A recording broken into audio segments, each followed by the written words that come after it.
खुलुमबाय बड'लेण्ड निउस 24 आव नायगिरि नोंथांमोनखौ बरायबाय। कर'ना भाइरासआ हादोराव गिख्रंथावै गोसारगासिनो दङ। बेनिफ्राय सांग्रां जायाबा जों गोबां खहा जानांगोन। बे खोथाखौ साफ्रोमबो नोगोरारिया मोनथिनांगोन। रादाब बिजोङाव हाबा मावग्राफोरनि थाखाय दुखुनांथाव खौरां।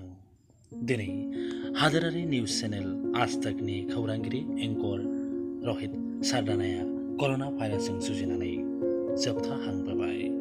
बिथां रहित सारदानाया हार्ट एटाकजों जिउ गारनाङो। बिथां रहित सारदानाया सासे गोख्रों राफोद खौरांगिरि एंकरमोन। बिथाङा जी निउसनिफ्राय जागायनानै आज तकसिम हाबा मावदोंमोन।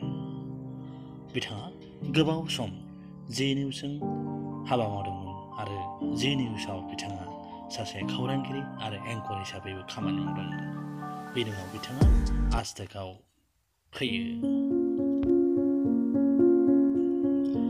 बिथां रहित सारदानाखौ मेट्र' हस्पिटाल नयडायाव थिसननाय जादोंमोन। सावस्रि फाहामगिरिफ्रा बिथांखौ फाहामथायनि राहा लागासिनो दंमोन, नाथाय कर'नाजों जुजिनानै बिथाङा जोबथारनायाव हार्ट एटेक जानानै जिउ नागारो। रुंसारि जानाय समसिम बिथाङा आज तक निउस चेनेलनि फोसावजाबाय थानाय श' दंगलनि एंकरिं खालामग्रामोन।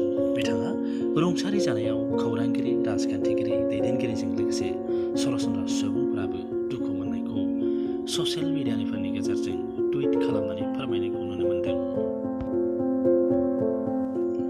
बिथाङा रुंसारि जालांनायाव खौरांगिरिल' नङा, सरासनस्रा सुबुंफोराबो दुखु मोन्दों आरो ससियेल मिडियानि गेजेरजों टुइट खालामनानै फोरमायनायखौ नुनो मोन्दों।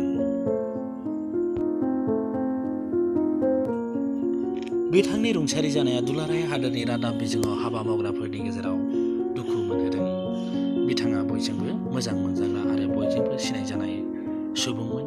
टिभि श'फोरनि गेजेरजों बिथाङा सासे बयजोंबो सिनायजानाय महरमोन।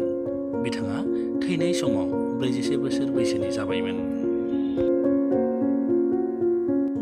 जों बयबो मिथिगौ बिथाङा सासे राफोद एंकरमोन आरो बिथांनि श'आ बयजोंबो मोजां मोनजानायमोन।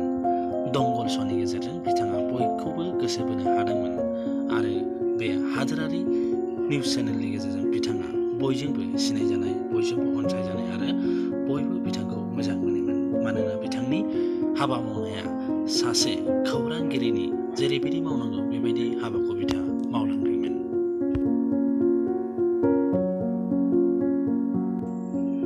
बिथाङा रुंसारि जानायाव बड'लेण्ड निउस 24 नखरनिफ्रायबो जिउमानिसिम मान बावहरबाय। इसोरा बिथांनि जिउमाखौ सोरगोआव आलो गोजोन लाखिथों। रादाबा एसेनोसै।